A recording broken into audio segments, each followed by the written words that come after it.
Maud.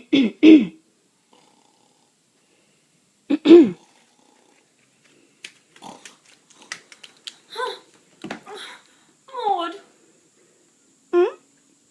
Oh, what's happening? Oh, you're moral. Oh, that's right. I forget. Maud, this is my best friend Gert. Her real name's Maud, but I call her Gert because I love her name. I stole it off her. And that's my name now. Always do that. So I'm Nana Maud, and I'm going to talk to you today about my grandson, little Spike.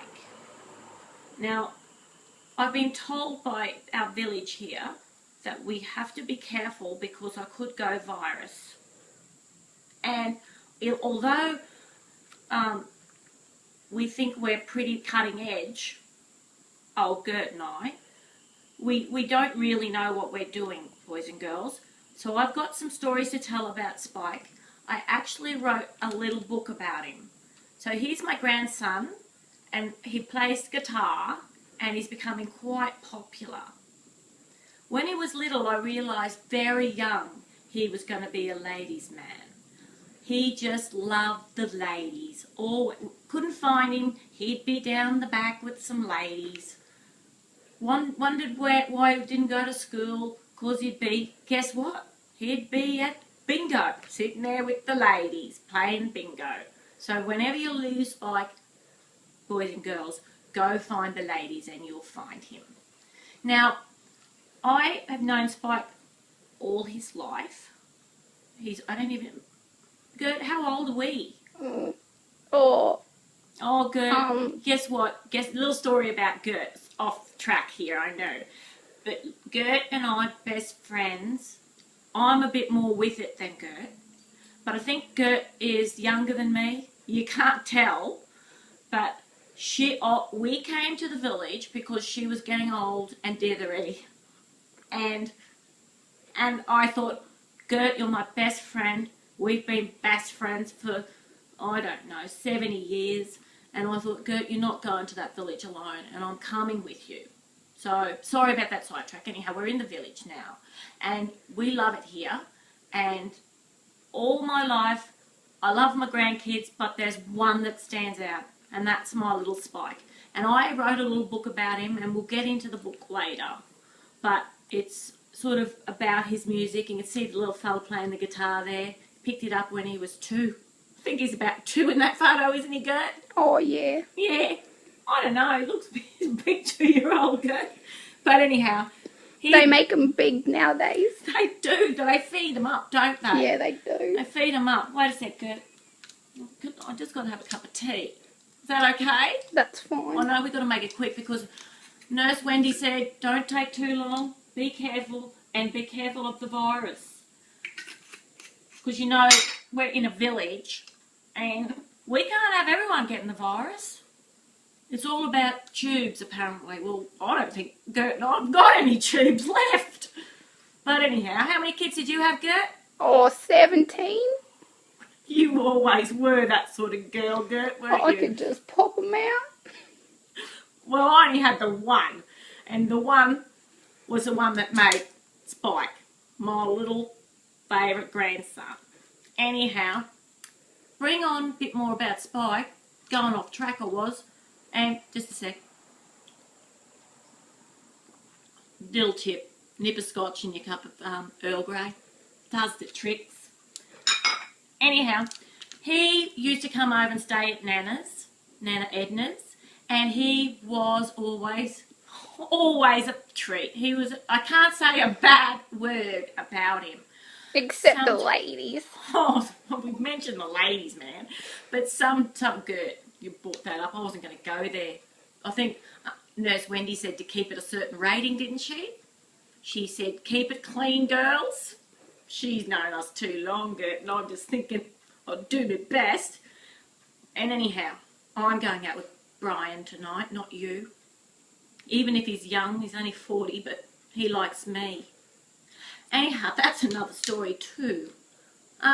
Yeah, he'd come over and stay at Nana Edna's, and sometimes he'd bring girlfriends, and I said I didn't have a bad word to say about him, and they think Nana's deaf. Well, she might be pretending to be deaf, but she's not dumb. So I've got eyesight like a fox, and I hear everything. So I'm not going to share that with you because Nurse Wendy said, keep it clean, girls, keep it clean.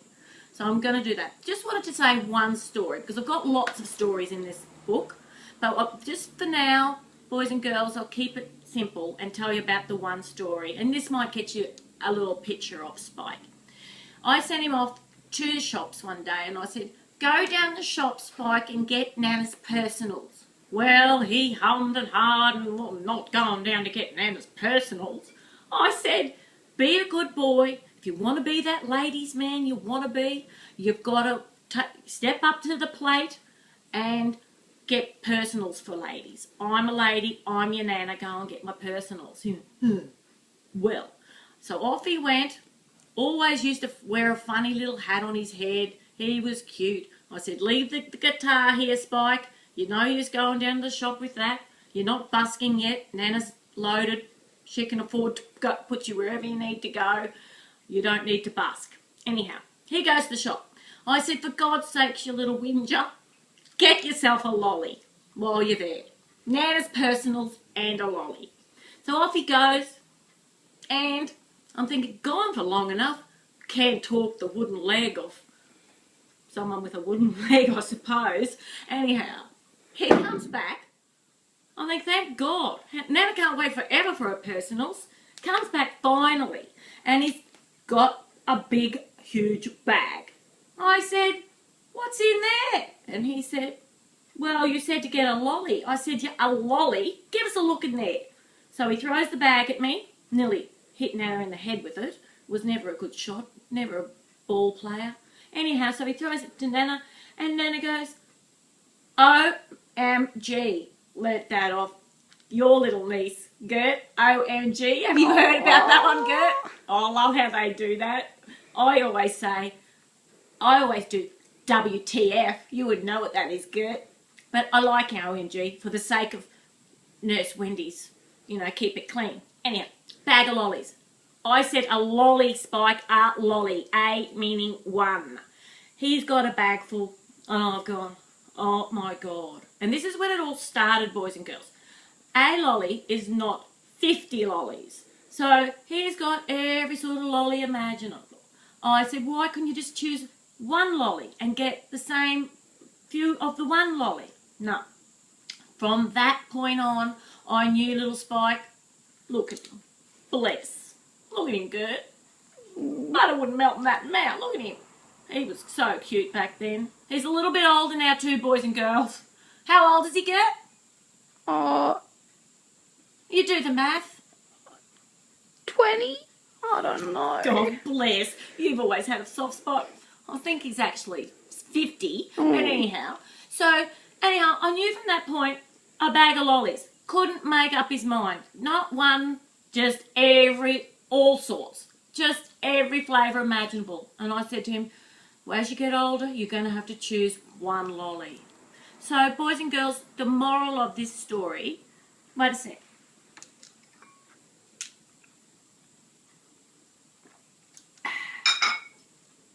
Is not to have scotch in your tea. It's to actually realise, like Spike hopefully did that day. He didn't, trust me. He's 50. He hasn't. When he went in there and got all those lollies, I thought, yep, there's no way he is ever going to realise that you can't... Actually, Gert might help me out. I think I've got it right. The moral, you can't have your cake and eat it too.